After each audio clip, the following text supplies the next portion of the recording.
marmarka qaar waxaa laga yaabaa inaadan ku qanacsanayn nolosha aad ku nooshahay ama ku jirto, halka dad badani ku taamayaan ama ku riyoonayaan nolosha markaas aad adigu haysato. Inaad hanti iyo xoolo fara badan yeelataa micnaheedu ma aha inaad mar walba faraxsanaato. Haddii lagu heli lahaa hantida farxad, kuwa tujaarta ahi mar walba way faraxsanaan lahaayeen. Waxaaba la arkaa dadka ugu badan ee isdilaahay inay yihiin tujaar ay farxaddii u goysay, halka dadka faqiirka ahi mar walba dhoolla caddeeyaan. Awoodda iyo xukunka laguma helo amni. Haddii lagu heli lahaana kuwa awoodda badani bilaa waardiye ayay seexan lahaayeen, halka kuwa sida caadiga isaga nool si xasilloon u seexdaan. Inaad qurux iyo sumcad yeelataa ma aha furaha guusha, laakiin qaadashada qadarka iyo qanaacada wixii lagu siiyey ayaa kaa dhigta mid qurxoon, sumcadna leh.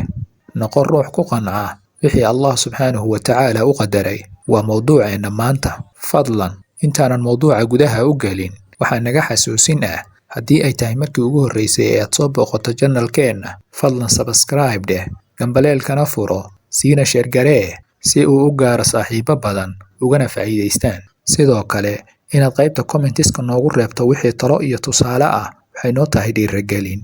Mahadsanid. Qanaacadu waa inuu qofku ku qanco waxyaabaha Allah subxaanahu wa tacaala uu qaybshay, gaar ahaan waxa isaga qayb ahaan loo siiyey, noocii ay doontaba ha ahaatee. Waxay noqon kartaa hantida, awlaadda, muuqaalkaaga iyo sida aad u eg tahay, garaadka iyo garashadaada iyo wixii la mid ah. Muslimka dhabta ahna waa kan rumaysan in Allah subxaanahu wa tacaala wixii uu u qoray aan cid kala qaadanayn, isla markaana uu Allah subxaanahu wa tacaala xigmaddiisa ugu qaybiyey addoommadiisa, weliba si cadaalada ku jirto. Tusaale ahaan, xagga khalqiga Allah subxaanahu wa tacaala waa kala duway abuuristooda, xagga midabka, xagga dhererka, xagga luuqadda iyo afkooda. Xigmad buuna ka yeelay sida uu Allah kor ahaaye noogu sheegay kitaabkiisa munasalka ah.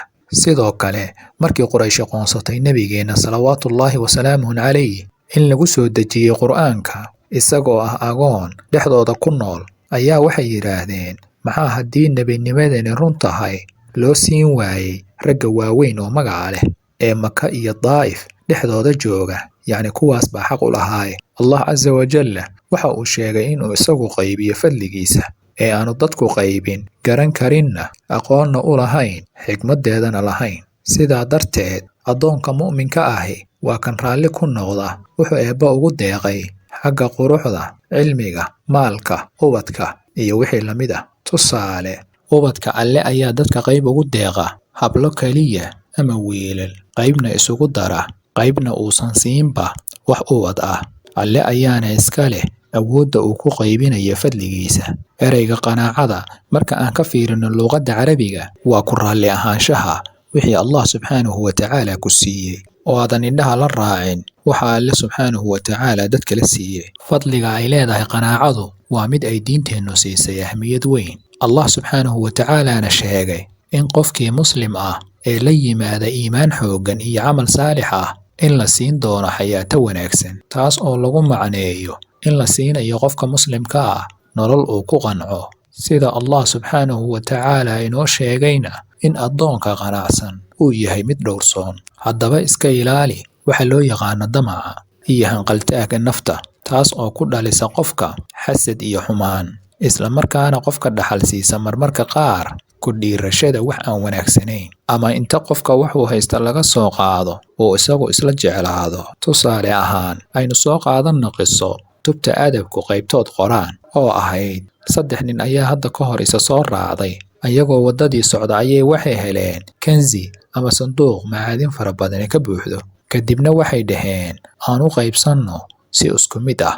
Intaa kadib ayagoo waddadii haya ayay gaajoodeen. Kadibna mid ayaga ka mid ah ayay ku dhaheen magaalo markaa u dhoweyd, raashin nooga doon, cidnaha u sheegin arrinka, qari yaan layna arag si aan laynoo damcin. Waa dardaarankii ay saaxiibkoodii raashinka u raadshay dhagaha ugu shubeen. Markuu tegay ayaa uu damac galay oo uu yidhi, si aad adi xoolaha keligaa aad u qaadato, raashinka sun ugu dar, ayagu ha cunaan, kadibna sidaas ha ku dhintaan, kanziguna adiga keligaa ha kuu soo haro. Raashinkiibuu sun ka soo buuxiyey, kadibna soo qaaday. Intuu maqnaa ayay labadii kala tashadeen, waxayna yidhaahdeen, ninkan inaga maqan aan ka takhallusno si labadeenna xooluhu inoogu soo haraan.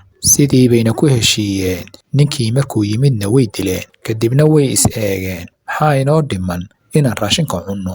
Raashinkii ayay cuneen, ayagiina waa ay ku dhinteen. Waxa arrinta halkaa gaarsiiyeyna waa qanaaco la'aan iyo xaasidnimo. Nebiga nabadgelyo iyo naxariis korkiisa ha ahaatee wuxuu axaadiis badan ku ammaanay qanaacada iyo in qofku ku qanco wixii Alle subxaanahu wa tacaala siiyey, damacana ay iska ilaaliyaan, kuna qancaan wixii Alle subxaanahu wa tacaala siiyey, haddii ay yar tahay iyo haddii ay badan tahayba. Sida aan la wada soconno, bini'aadamku wuxuu heliddeeda jeclaystaa wixii markaa isaga ka maqan. Taasina waa dabeecad lagu yaqaan aadamaha. Tusaale ahaan, haddii aad adigu caafimaad haysato, waxaa jira malaayiin bukaana oo xanuuna la ildaran. Haddii aad adigu miir qabto oo aadan waalnayn, waxaa jira kumannaan waalwaalan oo xirxiran. Haddii aad haysato arag iyo maqal, waxaa jira malaayiin aan waxna arkin waxna maqlin. Haddii aad adigu xoolo haysato, waxaa jira kuwa maalin walba baahi iyo gaajo u dhinta. Abwaan Ismaaciil Mire Allah u naxariistee, isagoo ka hadlayay qismada iyo xoolaha, gabaygii ahaa ragow kibirka waa lagu kufaa kaa la ogaado. Isagoo gabaygiisa ku bilaabay arar ka hadlaysay qanaacada iyo in qayb ahaan wixii eebbaweyne kuugu talagalay wax ka badan inaadan helayn. Wuxuuna yidhi, kulligood addoomaha Rabba u qaybsha kimistiiye, qof kastoo kabtiya ama kallaha ama kurdheer fuula, bad kalluun ku jira kolay ku tahay amase koob shaaha. Nin kastaba wixii loo katibay waa la kulansiine, ninna inuunan soo kororsanayn kaa la ogaado buuyi. Qanaacadu waxyaabaha qalbiga qofka muslimka ah iimaanka ka buuxsha ayay ka mid tahay. Sidoo kale nolol wanaagsan buu helaa iyo inuu ahaado ruuxu qof mar walba u mahadnaqa Allah subxaanahu wa tacaala fadliga uu ugu deeqay, hadday ahaan lahayd caafimaad, ubad, maal iyo wixii la mid ah. Qanaacadu waxay sabab u tahay barako, yacni in lagu barakeeyo wixii Allah subxaanahu wa tacaala ku siiyey. Haddaba ku dadaal inaad ahaato ruux mar walba ku qanacsan wixii Allah subxaanahu wa tacaala xigmaddiisa kuugu deeqay, kana fogaanaya damaca iyo xaasidnimada. Waxaana lagu gaaraa qanaacada inaad la timaado iimaan xooggan iyo raalli ahaanshaha Allah subxaanahu wa tacaala. Sidoo kale waxaan qanaaco ku heli karnaa inaan ku tadabburno kitaabka Allah subxaanahu wa tacaala iyo axaadiista nebiga salawaatullaahi wasalaamuhu calayh. Waa inaan ku dadaalno sidii aan ku noqon lahayn addoommo ku qanca nimcooyinka tirada badan ee Allah casa wajalla ina siiyey, oo ay ugu horrayso islaamnimada, caafimaadka, dhammaystirnaanta lixaadkaaga, caqliga, aqoonta iyo kuwo kale oo badan. Sida uu Eebbe Qur'aanka inoogu sheegay, haddii la damco in la tiriyo nimcooyinka Alle inaan la tirin karin. Noloshuna waa qabyo mar walba. Waxa macnaha u yeela ee sirta ahina waa ku qanacsanaanta wixii eebbaweyne ku siiyey. Waa walaalkiin Saacid Xaaji Aadan oo idin leh, Alle haynaga yeelo kuwa ku qanca fadliga Eebbe inoogu deeqay. Asalaamu calaykum waraxmatullaahi wabarakaatuh.